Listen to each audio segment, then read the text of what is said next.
BSc part third, paper third, physical chemistry. इसमें हम chapter पढ़ रहे थे स्पेक्ट्रोस्कोपी।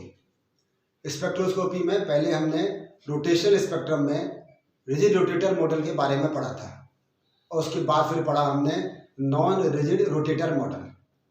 आपको याद हो तो हमने ऐसा कहा था कि अधिकांशतः जितने भी मॉलिक्यूल्स होते हैं वे नॉन रिजिड रोटेटर मॉडल की तरह से कार्य करते हैं। उसका कारण ये कि जब मॉलिक्यूल बहुत छोटा होगा, उसका साइज कम होगा, तो वो एक रिजिड स्फीयर की तरह से व्यवहार करेगा, एक दृढ़ गोले की भांति व्यवहार करेगा।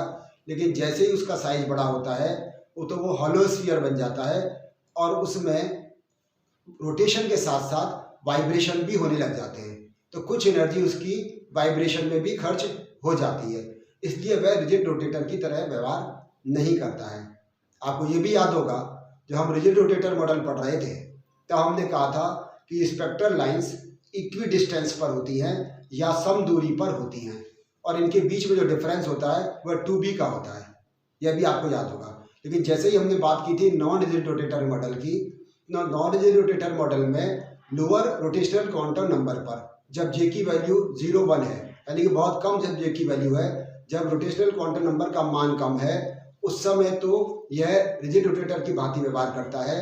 लेकिन जैसे जैसे रोटेशनल क्वांटम नंबर की वैल्यू बढ़ती चली जाती है या हम कहें यह उच्च घूर्णन स्तर पर पहुंचता चला जाता है, वैसे वैसे अब इसमें जे के जो डिफरेंस है, जो जे के एनर्जी में जो डिफरेंस है, वो अब समदूरस्थ या समान नहीं रहता है। उसका कारण ये कि इनकी बॉन्ड में, आपको पहले भी हमने ये बात की थी कि बॉन्ड में कुछ स्ट्रेच उत्पन्न हो जाता है, कुछ तनन उत्पन्न हो जाता है, जिसके कारण से इसकी बॉन्ड लेंथ बढ़ जाती है।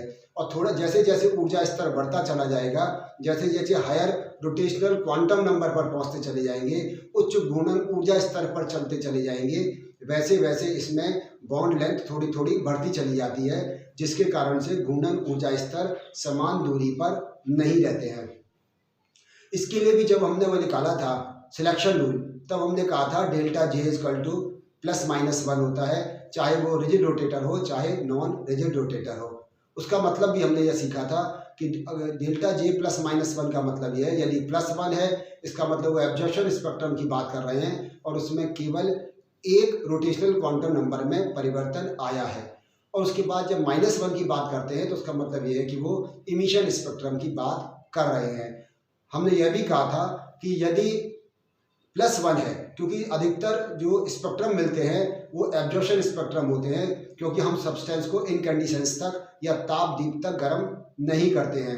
इसीलिए रोटेशनल स्पेक्ट्रम में जब हम एब्जॉर्प्शन स्पेक्ट्रम की बात कर रहे हैं तो उसमें डेल्टा जे की वैल्यू +1 होगी। और फिर आपको यह भी, जो पिछली क्लास पढ़ाई थी हमने, जिसको एपिसोड नंबर 8 में हमने यह भी सीखा था कि जब +1 जे की वैल्यू है तो उसमें जो मान निकल कर आया था डेल्टा न्यू बार या डेल्टा ई रोटेशनल बार, वो था 2b - 4d या 2b j+1 - 4d j+1 का क्यूब सेंटीमीटर -1। इतना हमने सीख लिया था कि 2b j+1 - 4d j+1 cube ये निकल कर आया था डेल्टा न्यू बार, या फिर हमने कहा था इसको डेल्टा ई रोटेशनल बार। अब हमें क्या करना है, सिलेक्शन रूल रखते चले जाना। Selection rule for non rigid rotator, इसमें हमें डिफरेंट रोटेशनल क्वांटम नंबर पर हम वैल्यूज निकालेंगे कि इन एनर्जी लेवल्स की, इन रोटेशनल क्वांटम नंबर की वैल्यू क्या होगी, वो हमें सीखना है।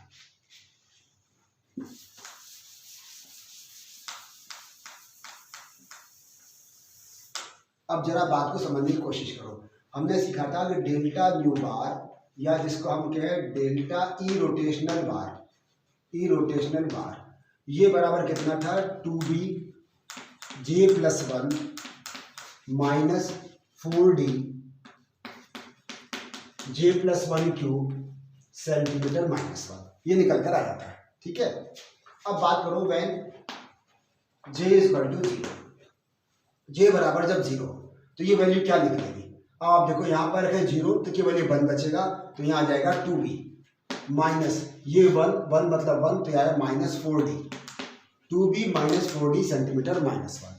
आगे रखें व्हेन j = 1, j की वैल्यू 1, तो ये 1/2 हो गया, 2 से कितना हो गया ये 4b, ये हो गया 4b माइनस ये 1/2, 2 का क्यूब कितना हो गया 8, 8 का मतलब 32, तो 32d सेंटीमीटर -1।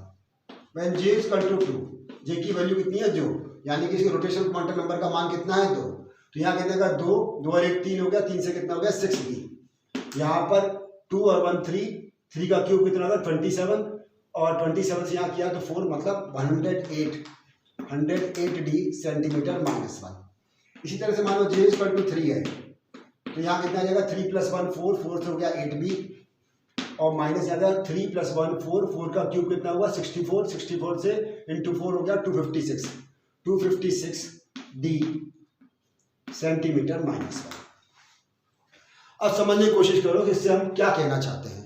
याद करो रिजिड रोटेटर मॉडल क्या कहा था हमने कहा था spectral line 2b centimetre inverse की डिस्टेंस पर मिल रही थी, यानी कि पहले मिलती थी 2b पर, दूसरा 4b पर, तीसरी 6b पर और चौथी 8b पर। यहाँ स्पेक्ट्रल लाइन कहाँ मिलेगी, पहली मिलेगी 2b - 4d पर, इसका मतलब उससे कुछ कम दूरी पर, तो कितना 2b - 4d। दूसरी वाली कितनी मिलेगी जब j = 1 है, दूसरी स्पेक्ट्रल लाइन कहाँ मिलेगी 4b - 32d। वहां कितनी मिल रही थी 4b पर, यहाँ कहाँ मिल रही है 4b - 32d पर। वहां पर तीसरी लाइन कहाँ मिल रही थी 6b पर, यहाँ मिलेगी 6b - 108d, और वहां पर चौथी लाइन मिल रही थी 8b पर, और यहाँ मिल रही है 8b - 256d सेंटीमीटर माइनस 1। इससे हमने एक बात और क्या सीखी, हमने पहला तो ये सीखा ही कि रिजिड रोटेटर की तुलना में यहाँ पर नॉन रिजिड रोटेटर कुछ कम एनर्जी लेवल पर मिल रहे हैं। लेकिन इसके बाद हमने एक बात और सीखी है कि जैसे जैसे रोटेशनल क्वांटम नंबर की वैल्यू बढ़ती चली जा रही है, वैसे वैसे ये जो कमी है ये भी बढ़ती चली जा रही है। पहले वाले में से केवल 4d माइनस है, दूसरे वाले में से 32d, तीसरे वाले में से 108d और चौथे वाले में से 256d। ये इतनी अधिक कमी होती चली जा रही है। इसके अलावा जैसे जैसे रोटेशनल क्वांटम नंबर की वैल्यू इंक्रीज हो रही है, ये जो वैल्यू है डेल्टा न्यू बार की, वो भी धीरे धीरे करके कम होती चली जा रही है। अब हम देखेंगे कि दो स्पेक्ट्रल लाइंस अगर होंगी तो उनमें कितना डिफरेंस होगा, वो हमें सीखना है। जैसे मानो पहला जो है वो है 4b, ये वो जगह है जहाँ पर कि एक्साइटेशन के बाद में या विकिरणों के अवशोषण के बाद में वो मॉलिक्यूल पहुंचा है, तो उसके लिए वैल्यू कितनी है, या हम सीधे सीधे कहें इसका जो j की वैल्यू चेंज हुई है और 0 से लेकर 1 में हुई है। पहले जब एब्जॉर्प्शन से पहले मॉलिक्यूल कहाँ पर था, जब रोटेशनल क्वांटम नंबर की वैल्यू 1 थी, और एब्जॉर्प्शन के बाद कहाँ चला गया, जब रोटेशनल क्वांटम नंबर की वैल्यू 1 हो गई। कारण क्यों, पहले थी j = 0, फिर j = 0 से j = 1 हो गई। कारण क्या, क्योंकि हमने पहले कहा था कि यहाँ पर सिलेक्शन रूल कितना होता है कि डेल्टा j = +-1, और उसमें भी एब्जॉर्प्शन के लिए +1। तो शुरू में 0 है तो कहाँ जाएगा -1 पर। तो अब पहले 1 वाले की लिख लीजिए, 1 की कितनी है 4b - 32d। इसमें से किसको माइनस कर दो, 2b - 4d। इसका मतलब जो डिफरेंस आएगा जब j = 0 से j = 1 में ट्रांजिशन होगा, तो डिफरेंस कितना होगा 2b - 28d centimetre minus 1। 2b - 28d centimetre minus 1, हमने इसमें से इसको माइनस कर दिया। यदि ट्रांजिशन हो j = 1 से j = 2, ये तो आपको समझ में आ गई होगी, केवल एक का ट्रांजिशन होगा, तो j = 1 से j = 2। 1 के लिए वैल्यू क्या है, 1 के लिए पहले 2 के लिए वैल्यू कीजिए, तो 2 के लिए वैल्यू है 6b - 108d सेंटीमीटर माइनस 1। इसमें से किसको माइनस करेंगे, 4b - 32d सेंटीमीटर माइनस 1। तो 6b में से 4b गया तो कितना बचेगा 2b, और यहाँ पर 108 में से 32d गया तो 76d सेंटीमीटर माइनस 1। ठीक है, फिर हम क्या मान लीजिए ट्रांजिशन हुआ j = 2 से j = 3 में, तो पहले 3 की वैल्यू रख लीजिए, कितनी आ रही है 8b - 256d, और इसमें से किसको माइनस करेंगे 6b - 108d सेंटीमीटर माइनस 1। तो इसमें से 8b में से 6b गया तो कितना आ गया 2b सेंटीमीटर माइनस 1, और 256 में से 108 को घटा दो तो कितना बचेगा 1, और इसके बाद बचेगा ये 8 इसमें से गए तो 48, तो 148d सेंटीमीटर माइनस 1। ठीक है, तो अब आप देख लो, जहां पहले हमने कहा 2b यहाँ कितना 2b - 28d, 2b - 76d, 2b - 148d, ये दो जो रोटेशनल क्वांटम नंबर की वैल्यूज है उनमें ये अंतर बढ़ता चला जा रहा है। इसीलिए हमने कहा था ये किस कारण से होता है कि जब जैसे जैसे रोटेशनल क्वांटम नंबर की वैल्यू बढ़ेगी वैसे वैसे इसमें बॉन्ड लेंथ इंक्रीज होती चली जाती है, और ये जो रोटेशनल लेवल है ये धीरे धीरे करके हायर रोटेशनल नंबर पर ये पास पास आते चले जाते हैं। तो एग्जाम में अक्सर ये आता है नॉन रिजिड रोटेटर मॉडल के बारे में, तो उसको आप पहले नॉन रिजिड रोटेटर मॉडल समझा देंगे, और उसके बाद ये जो वैल्यूज निकल कर आ रही हैं इनके सिलेक्शन रूल के हिसाब से वो आप बता देंगे। इसके अलावा 2 टॉपिक इसमें इसी क्लास में हमको और पढ़ने हैं। एक हमने पहला इसमें हमको टॉपिक पढ़ना है, हम डिटर्मिनेशन ऑफ बॉन्ड लेंथ उसको सीखें कि बंध लंबाई का निर्धारण कैसे करेंगे, उसको आप समझने की कोशिश करें कि डिटर्मिनेशन ऑफ बॉन्ड लेंथ या बंध लंबाई का निर्धारण कैसे होगा।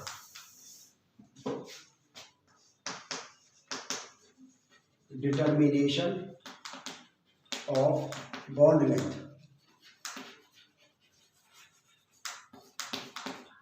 इसको सीखे। देखो हमने ये सीखा था I equal to mu R square. अगर आपको याद हो जब हम रिजिड रोटेटर मॉडल के बारे में पढ़ रहे थे तो हमने सीखा था I equal to mu R square, इसको हमने जाना था। तो R बराबर क्या हो जाएगा, आर स्क्वायर बराबर क्या हो जाएगा, I अपॉन म्यू, या हम इसके बराबर कि R इक्वल टू क्या हो जाएगा, रूट I अपॉन म्यू। यहाँ तक बात बहुत अच्छे से समझ में आपके आ गई होगी। I यहाँ पर क्या है, मोमेंट ऑफ इनर्शिया है, जड़ता गुण है, और म्यू यहाँ पर क्या है, यहाँ पर रिड्यूस मास है। ठीक है, रिड्यूस मास को कैसे निकालते हैं आपको मैं बताया था, m1 m2 upon m1 plus m2 से, इससे हम रिड्यूस मास निकाल लेंगे। और I बराबर आपको याद हो तो हमने कहा था इस तरह से कि B equal to H upon 8 pi square IC, तो इससे I इक्वल टू निकाल लेंगे h upon 8 pi square BC। ठीक है, अब बात को एक एक करके समझने की कोशिश करो कि बॉन्ड लेंथ का डिटर्मिनेशन कैसे करेंगे। मान लीजिए हमको करना है कार्बन मोनोऑक्साइड की बॉन्ड लेंथ का डिटर्मिनेशन, तो कैसे करोगे। यहाँ कार्बन का मास कितना 12, इसका मास कितना 16, तो यहाँ म्यू निकालने के लिए क्या करोगे आप, यहाँ पर 12 इंटू 16 अपॉन 12 प्लस 16, और साथ में इसका मल्टीप्लिकेशन कर दोगे एवोगैड्रो नंबर से, यानी कि 6.022 × 10⁻23, इससे मल्टीप्लिकेशन करोगे तो म्यू की वैल्यू आ जाएगी। आई की वैल्यू निकालनी है, आई इक्वल टू एच क्या है 6.62 × 10⁻34, ये तो हमारे पास में आ गया। जूल्स कांस्टेंट की वैल्यू 8 इसके बराबर पाई 8 पाई स्क्वायर, सी की वैल्यू हमें मालूम है 3 × 10⁸। अब बात बची बी की, ये बी वो वैल्यू है जहां पर एब्जॉर्प्शन बैंड मिला था, जहां हमने किसी भी सैंपल पर हमने रेडिएशंस को डाला था, और रेडिएशन को डालने के बाद में जिस स्थान पर एब्जॉर्प्शन बैंड मिला था वो क्या कहलाता है, इसकी बी डिस्टेंस कहलाती है। और याद करो तो हमने उससे कहा था 2b। मान लीजिए हमें एब्जॉर्प्शन बैंड मिलता है फॉर एग्जांपल 3.82 सेंटीमीटर -1 पर, तो b की वैल्यू कितनी होगी, इसके हाफ कर लीजिए, तो लगभग कितनी आ गई 1.91, तो यहाँ b की वैल्यू रख दें 1.91। अब आपकी बात को अच्छी तरह समझ में आ रही है। I के लिए हमने क्या किया, h की वैल्यू रखी यहाँ 8, ये पाई स्क्वायर, ये c, और b की वैल्यू कहाँ से आई, जहाँ एब्जॉर्प्शन बैंड मिलेगा, जो एब्जॉर्प्शन बैंड मिलता है वो वैल्यू 2b की होती है, उसमें से हाफ कर दोगे तो क्या आ जाएगा, यहाँ पर हमें उसकी b की वैल्यू मिल जाएगी। इससे आप निकाल लेंगे I की वैल्यू, इससे निकाल लेंगे म्यू की वैल्यू, उसको यहाँ सब्स्टिट्यूट कर दीजिए तो क्या आ जाएगा, हमें बॉन्ड लेंथ का डिटर्मिनेशन, बंध लंबाई का निर्धारण किस प्रकार से करोगे। तो ये इस पर न्यूमेरिकल आएगा, तो आपको करना पड़ेगा, फॉर्मूले सारे ध्यान कर लें कि बी का मान क्या है, बी का क्या रखना है, आर की वैल्यू कैसे निकालनी है, इससे आप बॉन्ड लेंथ का डिटर्मिनेशन कर लोगे। एक और छोटा सा टॉपिक इसमें सीखो कि इसमें आइसोटोपिक इफेक्ट, ये भी कई बार छोटे नंबर में 1-2 नंबर में पूछ लेते हैं, आइसोटोपिक इफेक्ट, तो वो क्या है उसको आप सीखो।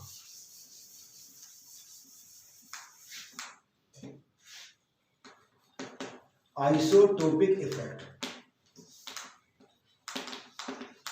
बात आपके समझ में आ रही होगी कि आइसोटोप होने पर क्या फर्क पड़ेगा।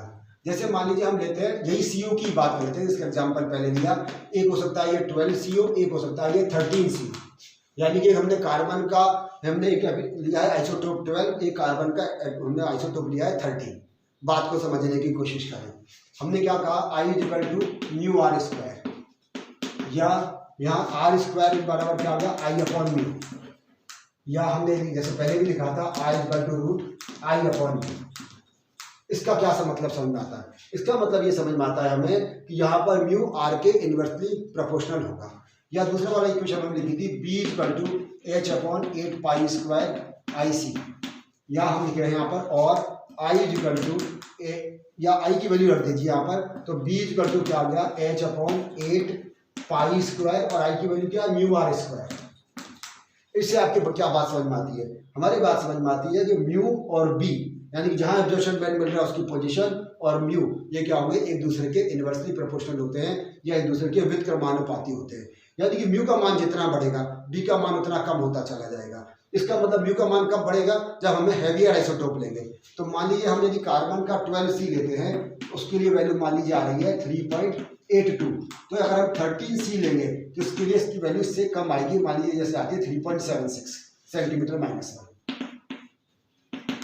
तो इसका क्या मतलब समझ में आया कि यदि हैवियर आइसोटोप होगा तो बी की वैल्यू कम आएगी, यानी कि observation band lower wave number region में मिलेंगे। क्यों? क्योंकि यहाँ पर ये बी यानी कि इंड्यूस मास इस बी के इन्वर्सली प्रोपोर्शनल होगा। जब इन्वर्सली प्रोपोर्शनल होगा तो जितना हैवियर आइसोटोप होगा उतना वो लोअर वेव नंबर रीजन में मिलेगा। तो आज की क्लास में हमने क्या सीखा?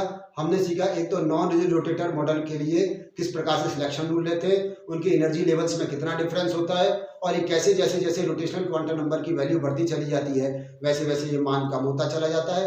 दूसरा हमने सीखा डिटर्मिनेशन ऑफ बॉन्ड लेंथ, बंद लंबाई का निर्धारण किस प्रकार करेंगे, इस पर न्यूमेरिकल आते हैं। और तीसरा हमने देखा आइसोटोपिक इफेक्ट, जिस पर छोटा क्वेश्चन आता है कि आइसोटोप होने पर किस प्रकार से इसमें परिवर्तन आएगा। धन्यवाद।